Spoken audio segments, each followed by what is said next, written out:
Abu Bakr ரலியல்லாஹுவினுடைய மகள் ஹப்ஸாவை மணமுடிக்கிறார்கள். இது ஒரு நீண்ட வரலாறு. ஹப்ஸா நாயகியினுடைய கணவர் இருக்கிறாரே அப்துல்லாஹ் இப்னு ஹுதாஃபா ரலியல்லாஹு தஆலா பத்ர் போர்க்களத்திற்கு சென்று ஷஹீதாகி விடுகிறார். ஹப்ஸாவுக்கு சின்ன வயசு, கணவனார் ஷஹீதாகி விடுகிறார். உமர் ரலியல்லாஹு தஆலா நேரா வந்தாங்க, உஸ்மான் ரலியல்லாஹு பார்த்து கேட்டாங்க, உஸ்மான் என் மகள் இருக்கிறார்கள் ஹப்ஸா, நீங்கள் திருமணம் முடித்துக் கொள்ளுங்கள். என்னைக்குமே உமர் ரலியல்லாஹு சுத்தி வளைக்கிறதெல்லாம் கிடையாது, ஆள் அனுப்புற பழக்கம்லாம் கிடையாது, நேருக்கு நேரா தான். நேரா உஸ்மான் ரலியல்லாஹு இடத்திலே சென்று என் மகளை நீங்கள் மணமுடித்துக் கொள்ளுங்கள். அப்பொழுதுதான் உஸ்மான் ரலியல்லாஹுவினுடைய மனைவி ருக்கையா வஃபாத்தாக இருக்கிறார்கள். அந்த கவலையிலே உஸ்மான் இருக்கிறார்கள், நான் என்னுடைய மனைவி ருக்கையாவின் கவலையில் இருக்கிறேன், உங்கள் மகளை எல்லாம் என்னால் மணக்க முடியாது என்று சொல்லிவிடுகிறார்கள். நேரா உமரை விட்டுட்டு அபூபக்கர் ரலியல்லாஹு போயிட்டாங்க. அபூபக்கர் ரலியல்லாஹு இடத்திலே போய் சொன்னார்கள், என் மகள் ஹப்ஸாவை நீங்கள் மணமுடித்துக் கொள்ளுங்கள் என்று சொல்ல அபூபக்கர் ரலியல்லாஹு ஒரு வார்த்தை பேசவே இல்லை.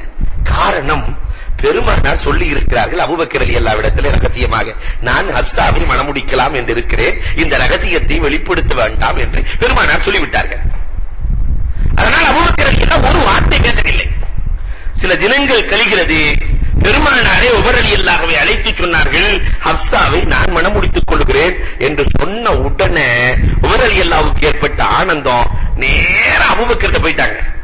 உஸ்மானாவது நேருக்கு நேராக சொன்னார், உன்னிடத்திலே வந்து சொன்னேன் என் மகளை திருமணம் முடி என்று நான் சொல்லுகிற பொழுது ஒரு வார்த்தை கூட அபூபக்கர் பேசலையே. நீங்க என்ன பெரியார், நீங்க என்ன பெரியார், உங்களை மதிச்சு உங்க வீட்டுக்கு நான் வந்தேன், என்னை நீங்கள் மதிக்கவில்லை, எனக்கு அல்லாஹ் கொடுத்தது என்ன தெரியுமா, எனக்கு அல்லாஹ் பெருமானாரை அழைத்து நான் மணமுடிக்கிறேன் என்றார்கள். அப்பதான் அபூபக்கர் ரலியல்லாஹு அடக்கத்தோடு சொன்னார்கள், அந்த நாயகம் தான் என்னிடத்திலே சொல்லி வைத்திருந்தார்கள். வேகமாக வந்த உமர் ரலியல்லாஹு, இங்கும் உங்களிடத்திலே நான் தோற்று போய்விட்டேன், பெருமானார் தான் இதில் ரகசியம் யாரிடத்திலும் சொல்ல வேண்டாம் என்று சொன்னார்கள், அதனால் தான் நான் அமைதியாக இருந்தேன் என்று அபூபக்கர் ரலியல்லாஹு தஆலா உமர் ரலியல்லாஹு இடத்திலே சொல்லி அந்த மனம் முடிகிறது. ஹப்ஸா நாயகி பெருமானார் ஸல்லல்லாஹு அலைஹி வஸல்லத்தோடு வாழுகிறார்கள். வாழுகிற காலத்தில் குர்ஆனுடைய பணிகளை ஹப்ஸா நாயகி செய்கிறார்கள், பாதுகாத்து வைக்கிறார்கள். கடைசி வரை அவர்களிடத்திலே அல் குர்ஆன் இருந்தது, வரலாறு சொல்லிக் கொண்டிருக்கிறது. அடுத்ததாக ஐந்தாவதாக உம்மு சலமா ரலியல்லாஹு தஆலா அன்ஹாவை பெருமானார் ஸல்லல்லாஹு அலைஹி வஸல்லம்